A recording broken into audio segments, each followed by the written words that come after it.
잠깐 하나님의 말씀을 나누면서 이 시대를 어떻게 살아가야 하는지 우리 함께 고민해 보고자 합니다. 보통 대부분의 사람들은 과거와 현재가 미래를 만들어낸다고 말합니다. 물론 틀린 말은 아닙니다. 박창원 목사님께서도 예전에 설교하셨는데, 그럼에도 불구하고 우리 그리스도인들은 미래로 현재를 살아가는 종말론적인 삶을 살아야 하는 사람들입니다. 그래서 이 시간 우리가 너무도 잘 아는 씨 뿌리는 비유를 말씀을 통해서 예수님은 우리가 이 시대를 어떻게 살아내길 바라시는지 생각해 보려고 합니다. 예수님은 천국의 비밀을 아는 것이 우리에게 허락되었다고 하시고 씨 뿌리는 비유를 들으라고 하셨습니다. 그리고는 길가에, 돌밭에, 또 가시떨기에, 좋은 밭에 뿌려진 씨앗에 대해서 말씀하셨습니다. 그러면 우리가 여기서 그 비밀을 어떻게 발견해야 될까요? 좋은 밭에 뿌려진 30배, 60배, 100배의 열매를 거두는 그 씨앗을 말하는 것일까요? 물론 이것은 당연히 천국의 비밀입니다. 그러나 예수님을 믿는, 예수님이 살아계신 그 당시의 유대인들에게는 이것은 비밀이라고 할 것도 없었던 것입니다. 비밀이라기보다는 오히려 상식에 가까운 그런 말씀이었습니다. 메시아가 오시면 하나님이 통치하시는 그 하나님의 나라, 곧 천국은 당연히 정의와 평등과 자유가 실현되고 참된 평화가 이루어지는 것이라고 그들은 이미 굳게 믿고 있었습니다. 당연히 그 내용 안에는 좋은 밭에 뿌려진 씨앗, 그것에 대한 내용일 것이라고 그들은 아마 분명히 생각했을 것입니다. 그런데 예수님은 아주 이상한 말씀을 하시는 겁니다.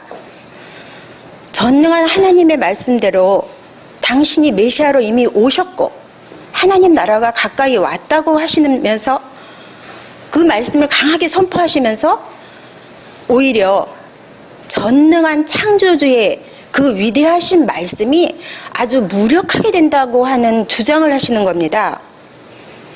여러분들이 오늘 주보에 실린 그 뒤에 나온 말씀을 보시면 한숨 쉬어가기 나오죠. 거기에 보면은 쭉 나옵니다. 길가에 뿌려진 씨,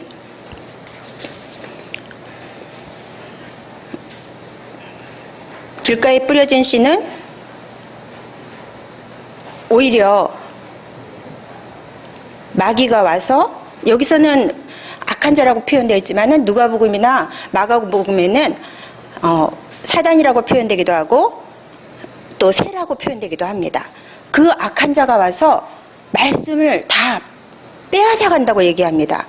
말씀이, 마음에 심겨진 말씀이 무력화된다고 말씀하고 있습니다.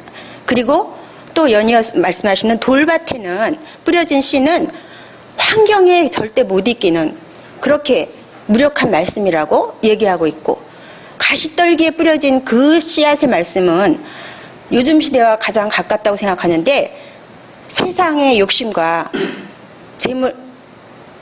세상의 염려와 재물의 욕심, 그것 때문에 막혀져서 그 영적 효력을 잃고 힘을 잃어서 열매를 결국에는 못 맺게 된다는 그런 이상한 무력한 말씀이 된다고 강조하는 겁니다.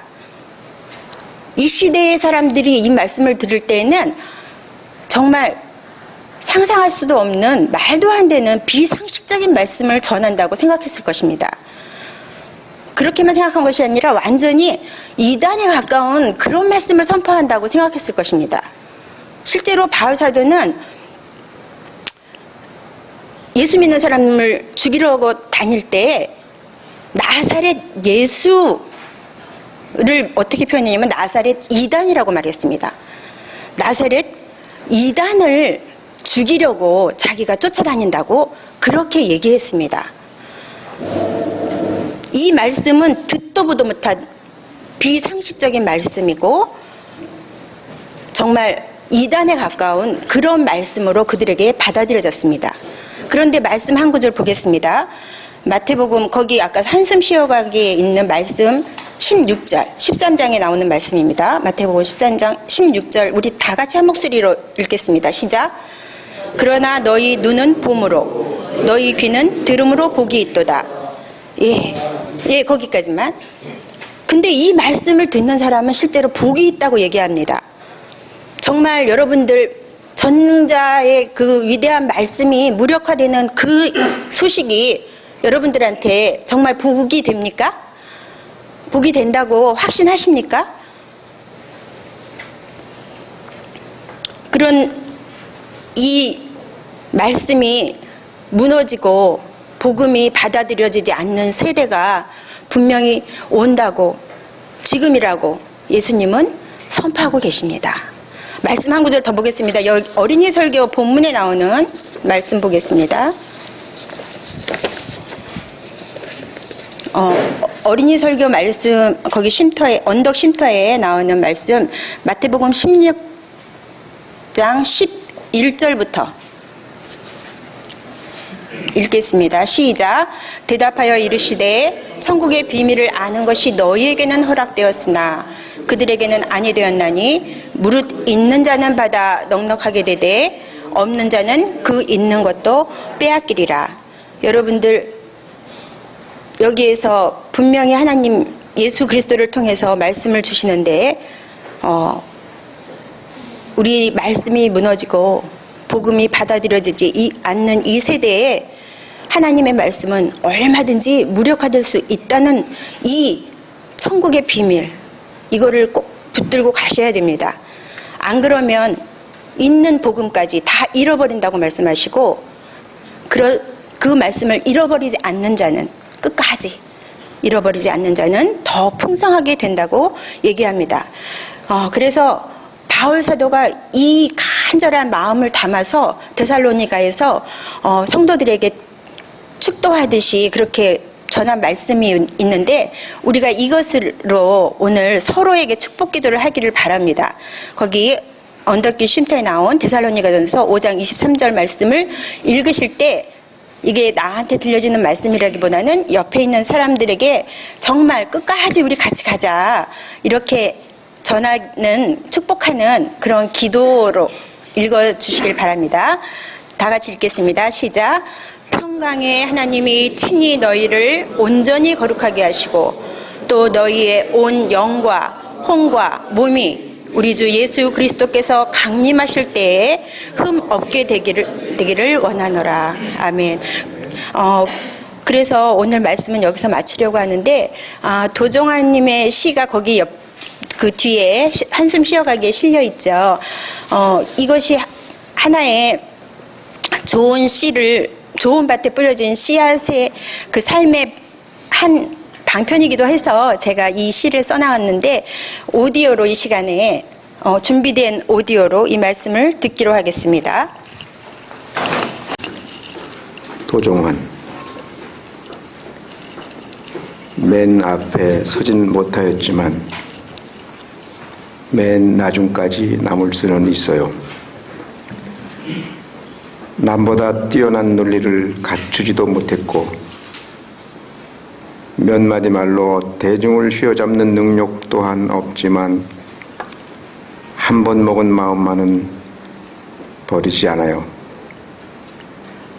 함께 가는 길, 뒷자리에 소리 없이 섞여 있지만 옳다고 선택한 길이면 끝까지 가려 해요.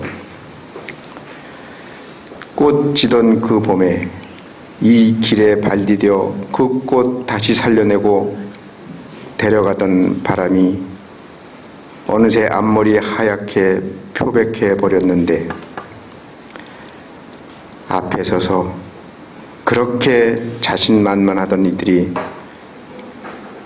참을성 없이 말을 갈아타고 옷 바꿔 입는 것 여러 번 보았죠. 따라갈 수 없는 가장 가파른 목소리 내는 사람들, 이젠 믿지 않아요. 아직도 맨 앞에 설 수 있는 사람 못 된다는 걸 잘 알지만 이 세월 속에 드릴 수 있는 말씀은 한 가지예요. 맨 나중까지 남을 수 있다는